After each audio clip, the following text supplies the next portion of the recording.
بسم اللہ الرحمن الرحیم۔ ناظرین، نبی کریم صلی اللہ علیہ وسلم نے فرمایا کہ شب برات کو یہ 4 رکعت ضرور پڑھیں، اللہ بہت خوش ہوتا ہے۔ محترم ناظرین، شعبان المعظم کا بابرکت مہینہ اپنی بہاریں دکھا رہا ہے، اور ہر مومن کے دل میں یہ سوال ہے کہ شب برات 2026 میں کون سی تاریخ کو ہے، کس رات ہم نے عبادت کرنی ہے، اور کس تاریخ کو، کس دن کو ہم نے روزہ رکھنا ہے، اور اس رات میں جو عبادت کی جاتی ہے، جو نوافل پڑھے جاتے ہیں، ان کے پڑھنے کا کیا طریقہ کار ہے، کیسے ہم اس رات میں نوافل ادا کریں گے، نیت کیسے کریں گے، کیا کچھ پڑھا جائے گا، کتنی رکعتیں پڑھیں گے۔ جو 4 رکعت نفل نماز میں آپ لوگوں کو بتانے جا رہی ہوں، جس کی تلقین خود نبی کریم صلی اللہ علیہ وسلم نے فرمائی ہے، یہ آپ کی چھوٹنی نہیں چاہیے۔ وہ کون سی ہیں جو 4 رکعت اب کب پڑھنی ہیں اور کس وقت ہمیں ادا کرنی ہیں، ان کے پڑھنے کا کیا طریقہ ہے اور اس کی فضیلت کیا ہے، یہ جان کر آپ حیران ہو جائیں گے۔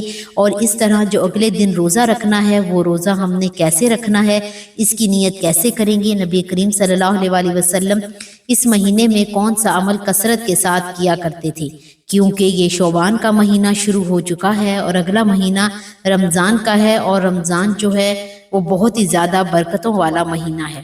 ہم سب کو رمضان تک لے جائے۔ رمضان یہ وہ بابرکت مہینہ ہے جس میں ہر عمل کا ثواب بڑھا دیا جاتا ہے، رحمت کے دروازے کھول دیے جاتے ہیں، اور اللہ تبارک و تعالی نفل عبادت کا ثواب فرض کے برابر عطا فرماتا ہے، اور ایک فرض کا 70 گنا اللہ رب العالمین عطا فرماتا ہے۔ تو یہ رمضان کا مہینہ ہمارے بالکل قریب ہے، لیکن اس سے پہلے یہ شعبان کا مہینہ ہے، تو یہ بہت ہی زیادہ بابرکت مہینہ ہے۔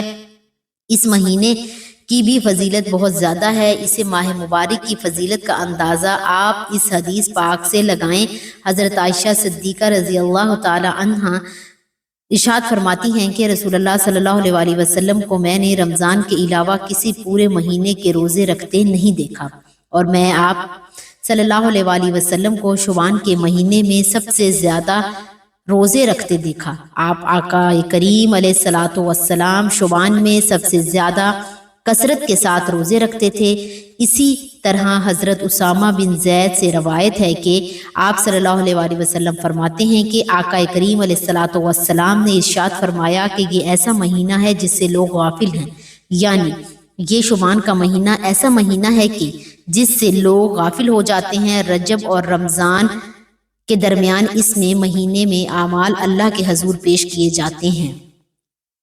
اگر آپ کی نمازیں قضا ہیں تو آپ اپنی نمازیں قضا ادا کرتے ہیں۔ مقاصد اس رات میں قیام کرنا، نوافل پڑھنے ہیں، بالکل آپ پڑھیں، جتنی مرضی رکھتے ہیں آپ پڑھنا چاہتے ہیں پڑھ سکتے ہیں۔ پوری رات آپ قیام کریں یا پھر کچھ دیر آپ تلاوت کریں، لیکن جو خاص 4 رکعت نماز میں آپ لوگوں کو بتانے جا رہی ہوں، یہ آپ کی مس نہیں ہونی چاہیے۔ وہ کون سی ہیں، وہ 4 رکعت کب پڑھنی ہیں، اور کس وقت ہم نے ادا کرنی ہے، ان کے پڑھنے کا کیا طریقہ ہے اور اس کی فضیلت کیا ہے، یہ جان کر آپ حیران ہو جائیں گے۔ وہ یہ نماز ہے جس کی تلقین خود نبی کریم صلی اللہ علیہ وسلم نے اپنے پیارے چچا حضرت عباس رضی اللہ تعالی عنہ کو فرمائی تھی، اور آقا کریم علیہ الصلوۃ والسلام کا فرمان ہے کہ اس نماز سے زندگی کے اگلے پچھلے صغیرہ اور کبیرہ، پرانے نئے تمام گناہ معاف ہو جاتے ہیں۔ اللہ کو یہ نماز بہت ہی زیادہ محبوب ہے۔ آقا کریم علیہ الصلوۃ والسلام نے اپنے چچا سے ارشاد فرمایا کہ اے چچا جان، اگر ہو سکے تو یہ نماز روزانہ پڑھیں، ورنہ ہفتے میں 1 بار یا مہینے میں 1 بار یا سال میں یا زندگی میں 1 بار یہ ضرور پڑھیں۔ تو یہ رات ہم نے اس خاص عبادت کے ساتھ گزارنی ہے، 15ویں یعنی شب برات کی رات، اور اس رات میں اس عظیم نماز کا اہتمام کریں، قرآن مجید کی تلاوت کریں اور توبہ و استغفار کا اہتمام کریں، اور یہ 4 رکعت آپ نے ضرور پڑھنی ہے۔ وہ کیسے پڑھنی ہے دیکھیں۔ سب سے پہلے ہم نے نیت کرنی ہے۔ نیت اصل دل کا پختہ ارادہ ہے۔ آپ نے دل ہی میں ارادہ کر لینا ہے کہ 4 رکعت نفل نماز اس طریقے سے پڑھ رہی ہوں جس کی نبی پاک صلی اللہ علیہ وسلم نے تلقین فرمائی ہے۔ یہ آپ کی نیت ہوگی۔ اس کے بعد پڑھنے کا کیا طریقہ ہے، سب سے پہلے تکبیر تحریمہ کہہ کر آپ ثنا پڑھیں گے۔ ثنا کمپلیٹ کرنے کے بعد آپ نے تیسرا کلمہ یعنی سبحان اللہ والحمد للہ ولا الہ الا اللہ واللہ اکبر 15 مرتبہ پڑھنا ہے۔ اس کے بعد اعوذ باللہ اور بسم اللہ پڑھ کر سورۃ فاتحہ اور کوئی سورت پڑھیں گے۔ پھر رکوع سے پہلے 10 مرتبہ یہی کلمات پڑھیں گے۔ پھر رکوع میں جا کر رکوع کی تسبیح کے بعد 10 مرتبہ رکوع سے کھڑے ہو کر یعنی قوما میں 10 مرتبہ، پہلے سجدے میں سجدے کی تسبیح کے بعد 10 مرتبہ، دونوں سجدوں کے درمیان بیٹھ کر یعنی جلسہ میں 10 مرتبہ اور دوسرے سجدے میں سجدے کی تسبیح کے بعد 10 مرتبہ یہی کلمات پڑھیں گے، اور اس طرح ایک رکعت میں 75 مرتبہ یہ کلمات ہوں گے، اور 4 رکعت میں ان کی تعداد 300 مکمل ہو جائے گی۔ دوسری رکعت میں پھر اسی طرح ثنا کے بعد 15 مرتبہ کلمات، پھر قرات اور بقیہ تمام ارکان میں 10 مرتبہ یہ کلمات دہرائیں گے۔ پھر بیٹھیں گے، تشہد اور دعا پڑھ کر دائیں بائیں سلام پھیریں گے، اور اس طریقے سے ہم نے یہ 4 رکعت ادا کرنی ہے۔ اور یہ پڑھنی کب ہے؟ عشاء کے بعد سے لے کر طلوع فجر تک، یعنی فجر کا وقت شروع ہونے سے پہلے تک آپ رات کے کسی بھی حصے میں پڑھ سکتے ہیں، لیکن افضل وقت رات کا آخری حصہ ہے، یعنی جو صبح سحری کا وقت ہوتا ہے، اس میں یہ نماز ادا کرنا سب سے افضل ہے۔ ناظرین، یہ مغفرت کی عظیم گھڑی ہے، یہ ہماری مس نہیں ہونی چاہیے۔ اس رات میں اور اس کے بعد جو اللہ سے مانگو اللہ عطا فرماتا ہے، تو یہ مانگنے کی رات ہے۔ اللہ سے اپنے گناہوں کی بخشش مانگیں، مغفرت طلب کریں، اپنے لیے رزق مانگیں، اپنے لیے عافیت طلب کریں، اپنے لیے، اپنے گھر والوں کے لیے۔ تو یہ دعاؤں کا اہتمام بھی آپ نے ساتھ ساتھ کرنا ہے۔ اچھا، اب شب برات ہے، کب یہ بھی ہے میں آپ لوگوں کو بتاتی چلوں کہ تاریخ کون سی ہوگی اور کون سا دن ہوگا اور کون سا دن گزرنے کے بعد شب برات کی رات آئے گی۔ دیکھیں، شب برات 2026 میں اس سال 3 فروری اور ٹیوزڈے منگل کا دن ہوگا۔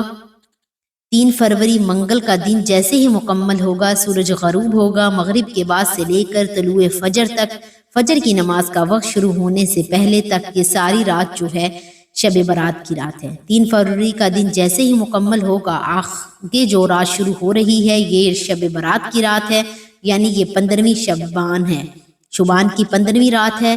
اچھا، عبادت ہم نے کرنی ہے 3 تاریخ دن گزرنے کے بعد جو رات شروع ہوگی، اس رات ہم نے عبادت کرنی ہے، اور اگلا جو دن ہے بدھ کا جو دن ہے یہ 15 شعبان کا دن ہے۔ اس دن ہم نے روزہ رکھنا ہے، اور روزہ کیسے رکھیں گے؟ نیت، دل کا پختہ ارادہ ہے، نفل روزہ ہے، اور تو آپ نے نفل روزے کی ہی نیت کرنی ہے، اور دل میں ارادہ کر لینا ہے کہ میں روزہ رکھ رہی ہوں، بس اتنا کافی ہے۔ زبان سے الفاظ ادا کر کے نیت کرنا یہ کوئی ضروری نہیں ہے۔ تو آپ نے نفل روزہ رکھنا ہے اور رات میں قیام کرنا ہے، مقصد اس رات میں قیام کرنا ہے۔ جس طرح جو نمازیں آپ پڑھنا چاہیں، قضا نمازیں پڑھنا چاہیں، یا یہ 4 رکعت نفل جس کی نبی کریم صلی اللہ علیہ وآلہ وسلم نے تلقین فرمائی ہے، آپ پڑھ سکتے ہیں۔ اور عظیم رات کی برکات حاصل کرنے کے لیے کثرت سے درود پاک پڑھیں اور توبہ استغفار کریں، کیونکہ یہ توبہ کی قبولیت کی سب سے بڑی راتوں میں سے ایک رات ہے۔ اس رات میں کثرت سے کی جانے والی توبہ اور گناہوں پر ندامت کے آنسو اللہ پاک کی رحمت کو جوش میں لاتے ہیں، اور بندہ اپنے خالق کے قریب ہو جاتا ہے۔ کوشش کریں کہ اس مبارک رات میں اپنے والدین، رشتہ داروں اور تمام امت مسلمہ کے حق میں خصوصی دعا کریں، خصوصاً ان کے لیے جو اس دنیا سے رخصت ہو چکے ہیں، تاکہ اللہ تعالیٰ ان کی قبروں کو نور سے بھر دے۔ یہ رات مقدر سنوارنے کی رات ہے، اسی لیے اپنی دنیا اور آخرت دونوں کی بھلائی طلب کریں، اور صدقہ دل سے عہد کریں کہ آئندہ زندگی اللہ اور اس کے رسول کی اطاعت میں گزرے گی۔ شب برات کا یہ پیغام ہمیں یاد دلاتا ہے کہ زندگی مختصر ہے، اور ہر گزرتا لمحہ ہمیں اپنی منزل یعنی موت کے قریب کر رہا ہے۔ اس لیے ہمیں چاہیے کہ ہم اپنی اصلاح کریں اور ایک دوسرے کو معاف کر سکنا سیکھیں، تاکہ رب کریم ہمیں بھی معاف فرمائے۔ اللہ پاک ہمیں اس رات کی قدر دانی کی توفیق دے، اور ہمارے ناموں کو جہنم سے آزاد ہونے والے خوش نصیبوں میں شامل فرمائے۔ آمین یا رب العالمین۔ ناظرین کرام، کمنٹ باکس میں اللہ تبارک و تعالیٰ کے 99 بابرکت ناموں میں سے کوئی ایک نام لکھ کر کمنٹس میں ضرور ٹائپ کریں۔